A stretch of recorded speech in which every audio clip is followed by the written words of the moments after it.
Assalamualaikum warahmatullahi wabarakatuh. Ketemu lagi bolo-bolo dulur-dulur konyo-konyo dengan Rakloen, apa kabar? Semoga semua selalu sehat dan bahagia ya. Di hadapan saya sudah ada bahan-bahan yang mau dimasak hari ini. Masak murah ala Rakloen. Ada tewel atau nangka muda. Terus di sebelahnya ada koro betok, koro besar. Koro yang rasanya paling enak, paling gurih.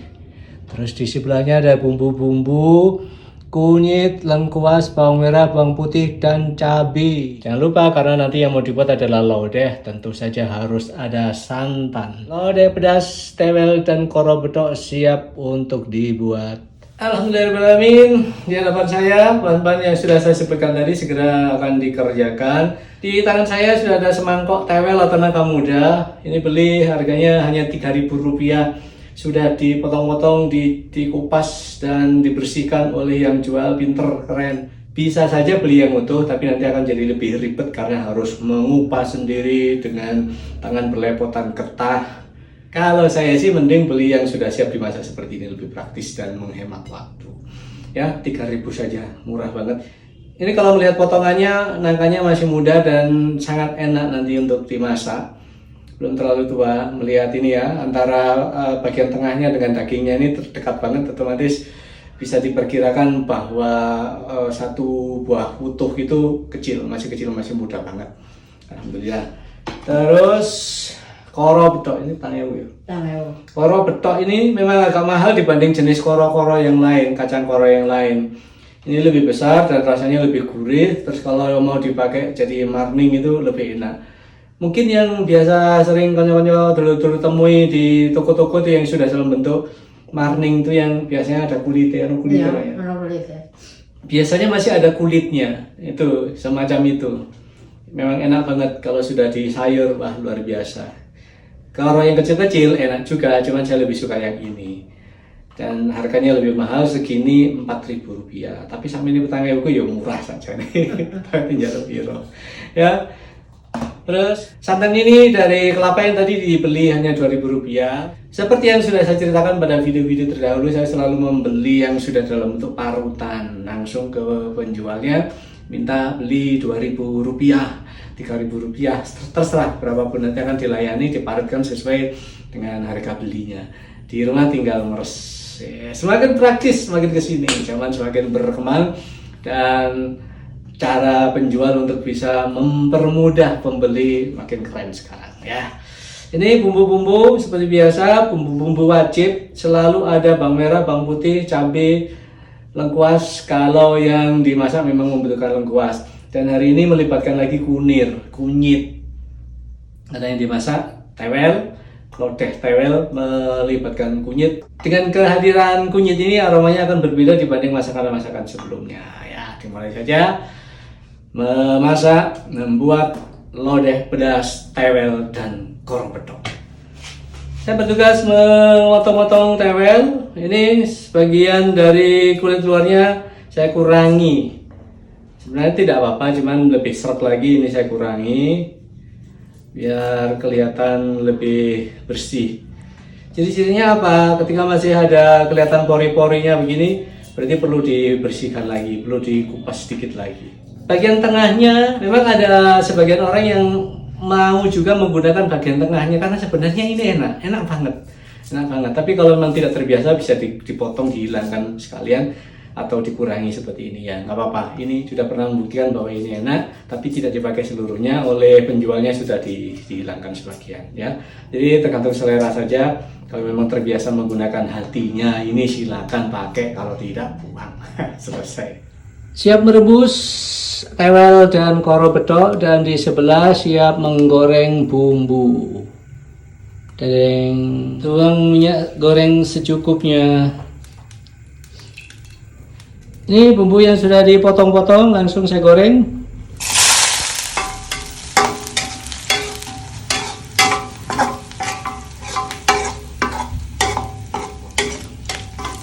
Ini hasilnya.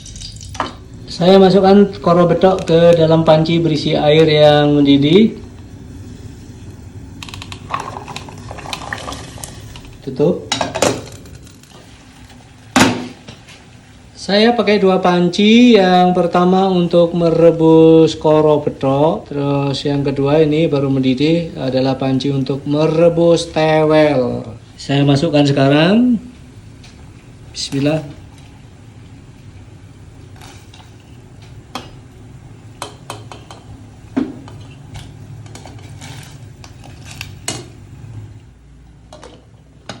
Sambil menunggu koro bedok dan tewel empuk, sekarang saya mau ulek dulu bumbu-bumbu yang sudah saya goreng. Di cowek sudah ada lengkuas yang diparut. Saatnya saya gabungkan bumbu-bumbu ini. Bismillahirrahmanirrahim. Waktunya ngetes tewel apakah sudah empuk. Tadi ambil satu, ambil lagi. Ambil satu, kemudian diuji pakai tangan boleh. Panas, saudara. Empuk, sudah empuk banget. Saatnya untuk diangkat. Terus koro bedok juga saya tes dulu. Karena memang agak-agak sulit, ada sebagian yang kering. Ini sudah tinggal meniriskan semuanya. Bismillahirrahmanirrahim. Panas. Tewel saya tiriskan. Koro bedok juga tidak apa-apa jadi satu tempat, atau nanti juga akan disatukan. Ini hasilnya koro bedok dan tewel yang sudah direbus. Tinggal menunggu proses terakhir. Waktunya menyatukan seluruh bahan, ada santan, ada bumbu, serta koro bedok dan tewel yang sudah direbus tadi. Bismillahirrahmanirrahim.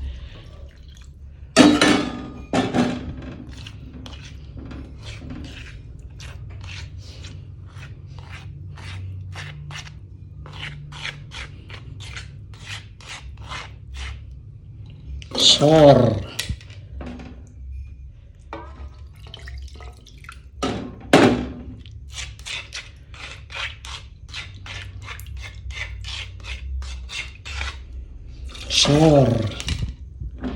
Sisa santan sekalian disatukan. Sor. Ya, tambahkan garam. Secukupnya gula pasir. Sedikit micin. Diaduk-aduk lalu diicip-icip apakah rasanya sudah pas sesuai selera. Selanjutnya adalah memasukkan tewel dan koro bedok yang sudah direbus. Bismillah, akan enak sekali ini nanti ya. Tapi biasanya saya lebih bersemangat menikmati jangan tewel ini ketika sudah blenderang keesokan harinya. Sekarang sih biasanya ikut makan, tapi ketika ada sisa besoknya, wah tambah semangat lagi menikmatinya. Blenderang tewel itu luar biasa, lebih enak jadi blenderang daripada yang baru dimasak, tapi kembali ke selera ya. Sudah, sesederhana ini cara membuat lodeh pedas, tewel dan koro betok. Semoga bermanfaat. Ketemu lagi lain waktu. Semoga kita semua selalu sehat dan bahagia. Wassalamualaikum warahmatullahi wabarakatuh. Dadah. Hari Sabtu akhir pekan ada rencana bepergian kemana? Mungkin mau weekend, silakan. Kalau memang terbiasa weekend, kemudian ada jadwal khusus hari ini untuk bersama keluarga mungkin ke suatu tempat yang mengasihkan, yang menyenangkan, yang membuat stres-stres hilang, silakan. Ya lain nggak tahu ya weekend-weekendnya. Nggak tahu ya acara dulu juga apa.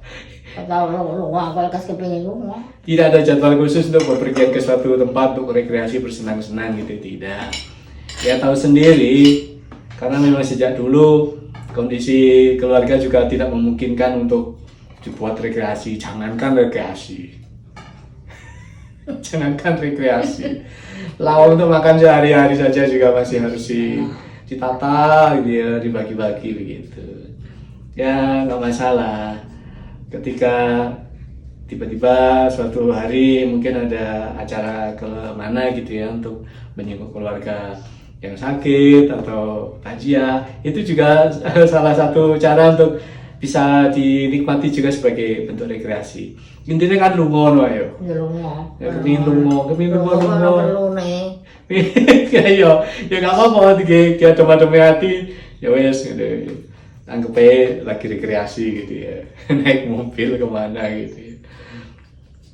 Beli omah duwe dhewe harus nyanter. Ya tidak punya mobil, harus charter, ya sudah dinikmati. Dan benar, dulur-dulur, itu cerita masa kecil yang ketika dewasa menimbulkan dendam dalam tanda kutip ya, dendam positif ya. Jadi memang ada niatan nanti kalau punya rezeki, kalau sudah bekerja dan ada waktu luang atau harus menyempatkan waktu luang untuk bersama keluarga kemana gitu ya, dan sudah diwujudkan, sering terjadi, sering kami wujudkan itu. Tahu sama yang tak nonton bioskop ya. Oh, bisa. Jadi seumur hidup emak tidak pernah masuk ke gedung bioskop. Pada hari itulah akhirnya masuk, merasakan bagaimana melihat film, nonton film dengan layar yang sangat lebar, terus dentuman audio yang keren banget. Itu kali pertama emak mencicipi, oh bioskop itu unik. Wah, masih ingat banget saat itu Frozen 2 ya, Frozen Jilid 2 ya, ditonton bersama keluarga karena memang filmnya anak-anak.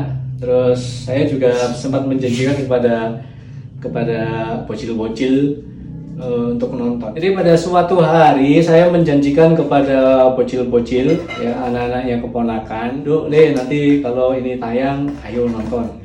Dan itu terus diingat, namanya juga anak kecil. Sebentar ditanya, kapan bah nonton? Nah, saya baru sadar, oh salah, harusnya saya nggak menjanjikan. Saya diam-diam saja kalau mau ngajak nonton.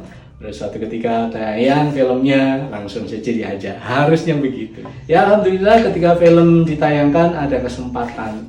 Akhirnya rame-rame lah keluarga gitu ya, termasuk emak yang nggak pernah nonton. Wes ayo wes pokoknya nonton gitu ya. Alhamdulillah akhirnya terlaksana. Enggak jauh-jauh, cuma di Kepanjen di NSG. Saat itu gedung bioskopnya masih relatif baru dan sing anyari lah. Asik nonton. Ya sudah. Itulah saat-saat menikmati bagaimana orang kalau merasakan rekreasi itu nggak jadi ngerti. Jadi memang itu yang selalu saya sempatkan ketika ada rezeki lebih, ya sudah ayo kemana gitu ya. Yang penting nyaman, tapi tetap harus ditawarkan dulu. Jadi tempat-tempat mana yang kiranya bisa jalani. Begitu ceritanya. Jadi itulah cara kami untuk menikmati hidup. Apa yang dahulu tidak pernah bisa terlaksana, kemudian ketika dewasa ada kesempatan ya harus agar pengalaman hidup itu jadi lengkap. Biyen ngono saiki ku ngene gitu ya. Masa biyen soro terus pada masa dewasa juga masih mau sengsara kan ya, bagaimana ya.